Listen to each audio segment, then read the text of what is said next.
कुछ सही का கொஞ்ச बनाएगा। காலம் பாடனுக்கிற நம்மளை சீர்படுத்தி ஸ்திரப்படுத்தி நிலைநிறுத்த வல்லவராய் இருக்கிறார். थोड़े दिन जो क्लेश उठाते हैं हमें सही कर कर स्थिर करके ஆகவே ऊपर उठाएगा। கொஞ்ச इसीलिए காலம் இந்த உபத்திரம் थोड़े दिन का क्लेश அது சீக்கிரத்தில் நீங்கி விடும். बहुत जल्दी ही निकल லேசான जाएगा। உபத்திரம் ये छोटा सा जो ஈடு क्लेश இணையில்லாத மகிமை உண்டாகும். न तुलने देने वाले महिमा को தேவனுடைய तुलना नहीं रखता। பிள்ளைகளுக்கு ஆண்டவர் வைத்திருப்பது நம்முடைய கண்கள் காணல, காது யோசிக்க கூட முடியாது, அந்த அளவுக்கு பெரிய திட்டங்கள் परमेश्वर வச்சிருக்கார். के लोगों को प्रभु जो रखा है वो आंख नहीं देखती, कान नहीं இப்போ सुनती और immediate நம்ம सोच என்ன भी नहीं பண்ண வேண்டியது இருக்கு? सोचती। तो तुरंत हमें क्या करना है? அந்த ரட்சிப்பின் சந்தோஷத்தை वो उद्धार की खुशी திரும்ப நான் பெற்றுக்கொள்ளணும். वापस அந்த पाना है। சமாதான சந்தோஷம் எனக்கு வரணும். शांति और खुशी आना है। அல்லேலூயா. हालेलुया। நம்மள பித்து பிடித்தோம்னா வைத்திருக்கிற பழைய தீமையான காரியங்களை தூக்கி தூர எறியணும். हमें जो ऐसे ही पकड़ कर रखा वो जुना चीजों को हमें ஐயோ फेंकना நான் ஒரு காலத்துல அப்படி இருந்தானே இப்படி இருந்தானே அப்படி யோசிச்சு ஒரு பிரயோஜனம் கிடையாது. है। एक साल में मैं ऐसा था वैसा था सोचकर कुछ नहीं होने वाला है। அல்லேலூயா. हालेलुया। பின்னானவைகளை மறந்து முன்னானவைகளை நாட நம்ம पीछे वाली அழைக்கப்பட்டிருக்கிறோம். चीज को भूल कर आगे वाली चीज की ओर दौड़िए। அல்லேலூயா. हालेलुया।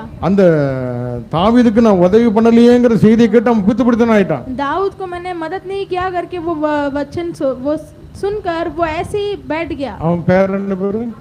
நாபால்.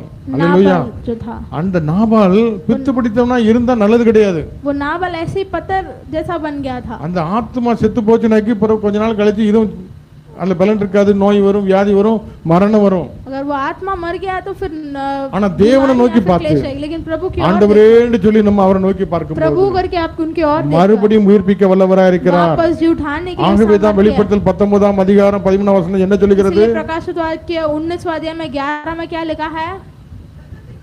இரத்தத்தில் துவைக்கப்பட்ட வஸ்திரத்தை தரித்திருக்கிறவராய் அவருடைய நாம வார்த்தை.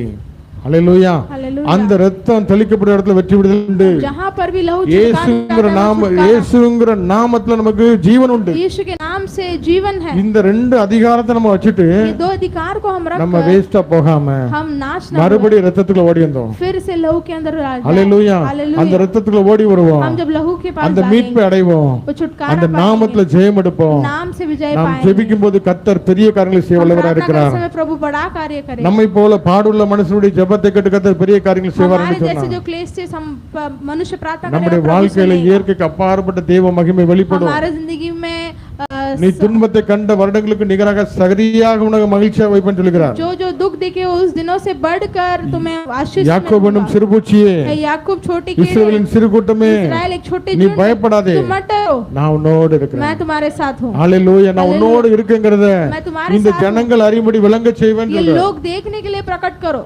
ஹalleluya. हालेलुया। ஹalleluya. हालेलुया। கண்களை மூடி ஆண்டவரை நோக்கி பார்ப்போமா? आंख बंद करके प्रभु की ओर हालेलुया। देखो। हालेलुया। ஆண்டவரே प्रभु